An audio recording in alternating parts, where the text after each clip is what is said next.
This is the news on top of the hour. Live from our studio in Georgetown. Kaieteur Radio, 99.1 FM.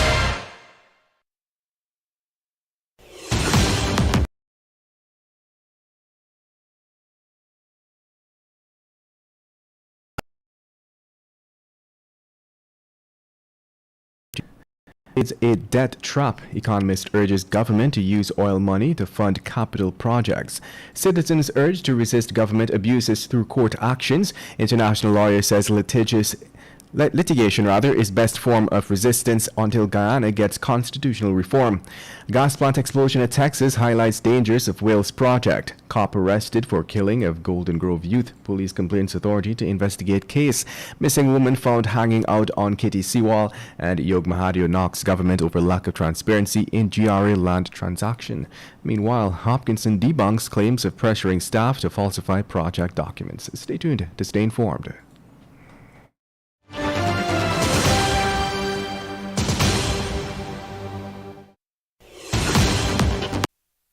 Experience more than award-winning speed. Way more. Get the best that LTE has to offer on Digicel, officially the fastest mobile network in Guyana. Ookla, the company behind Speedtest, recognizes Digicel as the best mobile network in Guyana. With the best LTE experience and the fastest data speeds, experience it all with Digicel. Better together.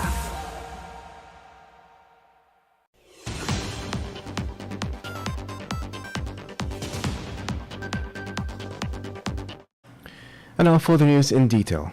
The PPPC government is quick to utilize the Build, Own, Operate and Transfer or BOOT finance model to undertake major capital projects, a situation where contractors take on the responsibilities listed, leaving users, in this case Guyanese, to pay for the utilities provided, which is later transferred to the country. However, Taran Kemraj, a United States professor of economics and also a born Guyanese, has warned that these arrangements have the potential to sink Guyana in more debts, even as he suggested that the government make use of its newest source of income, oil revenue, to fund its capital projects. Kemraj explained that in a BOOT arrangement, because citizens will need the services being provided by a contractor, the government will not be able to sit back and allow the contractor to fail, which means that the shortfall will be supplied by Guyana. Meanwhile, it has proven difficult for citizens to stop the government from making decisions they are against, particularly in the runaway oil and gas sector, which has now become the gem of Guyana's economy. International lawyer Melinda Janke has thus urged Guyanese to flood the court with litigation to show the government and private companies that they will not tolerate their concerns being bypassed. Janke was very keen on the little power the current political structure offers. She indicated that unless Guyana's quote-unquote toxic political system provides greater control to its people, they will be stuck with one or the other of the main political parties, which operate in a winner-takes-all system. Without constitutional reform, she said Guyana appears basically stuck. In other news, a liquefied natural gas or LNG plant in Texas, USA on Wednesday last burst into flames, leaving nearby residents rattled over the possible negative impacts they can be exposed to. No injuries were reported, and it is understood that investigations are still ongoing to determine the cause of the explosion. The plant is expected to be offline for about 3 weeks as technicians hurry to restart operations amid a shortage of supplies on the global market. Residents who live near the facility fear they will be kept in the dark. It was reported that a few citizens underscored that they have been living in fear while the business owners have been getting rich. The explosion at the gas terminal comes at a time when Guyana is rushing to set up its own LNG plant at Wales on the west bank of Demerara in partnership with ExxonMobil. An environmental impact assessment for the project has already been submitted to the EPA.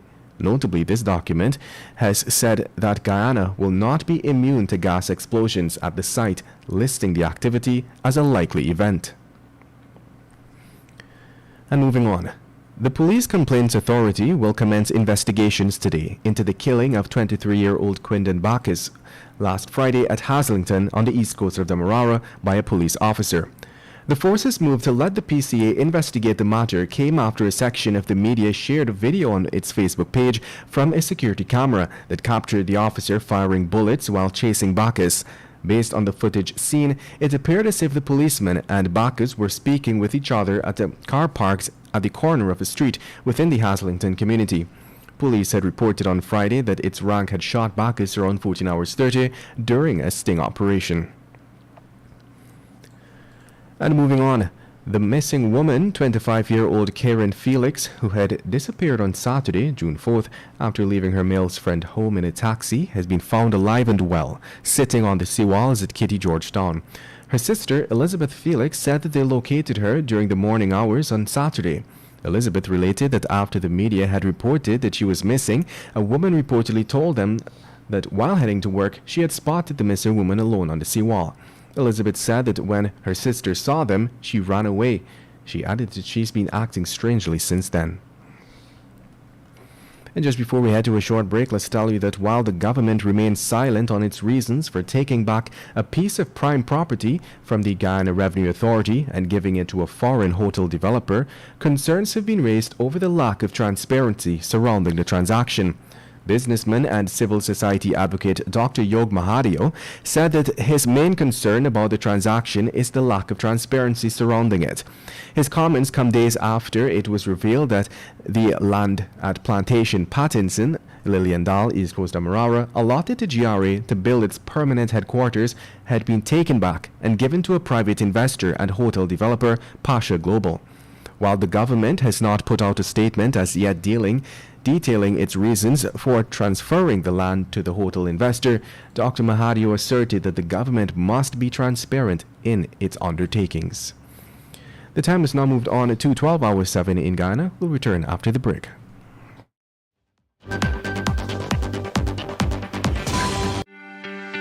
This is GHK Lal inviting you to join me weekdays from Monday to Friday on the National Outlook for commentary on a range of issues. Immediately after the 12 noon and 7 p.m. newscasts on Kaieteur Radio at 99.1 FM and 99.5 FM. Looking forward to you sharing in the conversation.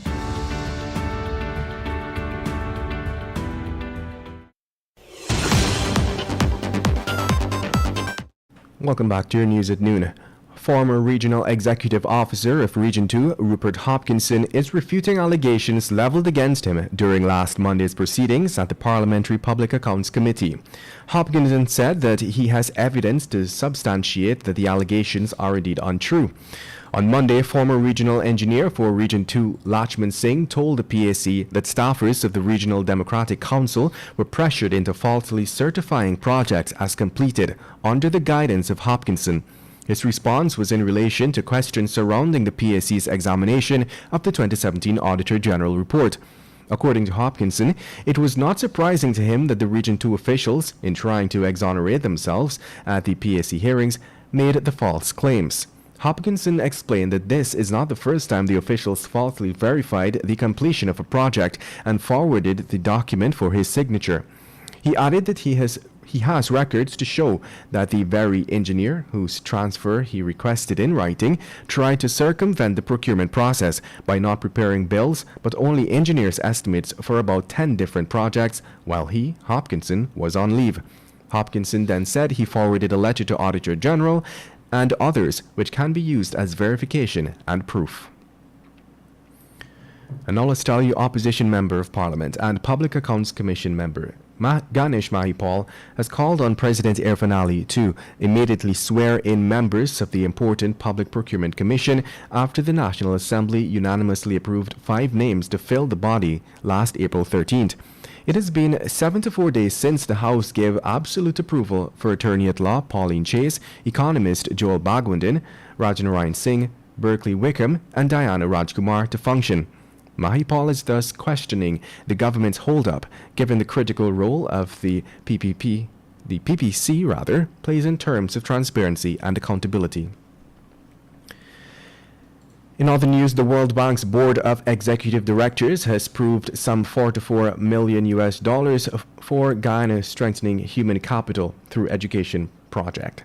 The project will focus on expanding access to quality education at the secondary level, as well as improving technical and vocational training to meet the needs of the labor market, the bank said in a press release. The funding aims to prepare Guyanese citizens to excel in emerging sectors of the economy, including climate-resilient agriculture, low-carbon technology, and digital development. Meanwhile, according to a new report released last week by the Food and Agriculture Organization of the United Nations, the global food import bill is on course to hit a new record of $1.8 trillion this year. But higher prices and transport costs rather than volumes account for the bulk of the expected increase. Worryingly, many vulnerable countries are paying more but receiving less food, FAO says in its latest food outlook. The global food import bill is projected to rise by $51 billion from 2021, of which $49 billion reflects higher prices, the FAO said. Least developed countries are anticipated to undergo a 5% contraction in their food import bill this year, while Sub-Saharan Africa and the group of net food importing developing countries are both expected to register an increase in total costs, despite a reduction in imported volume. And moving on, the Ministry of Health on Sunday reported 33 new COVID-19 cases, with some 2 persons in the intensive care unit. In recent weeks, Guyana has experienced a spike in COVID-19 cases. With the time now moving on to 12 hours 12, we wrap things up with the page 7 of today's Kaieteur News. Who will save the non-producers? The idea is to not become second-class citizens in your own country. In economic terms, it means if you are not a producer, you are a consumer, and consumers need money to buy from the producers. Socially, this means the widening of the poverty gap between the haves and the have-nots, since the controllers of the economy are not interested in ensuring every citizen directly benefits from the various natural endowments. The consumers have no way of getting into the resource economy. They remain unattended to and uneducated in their natural right to have betterment. And they say it is not what your country can do for you, but what you can do for your country, when leaders are allowing outsiders to hog benefits, doing exactly what failed oil states did. There are too many examples of where Guyana will end up if she doesn't shape up with her blessings. Guyanese must decide whether they want to be another oil project left in the dust of global oil giants, or whether they will snatch their destiny. And that brings us to the end of today's News at Noon. I'm Kevin Smith. Thank you for listening.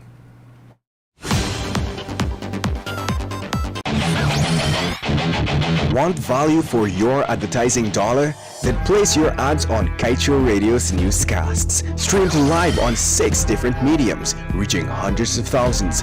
Advertise today and watch your dollar grow. Call us on 225-8465 or 226-8210 today. Diana, join me on the Glenlal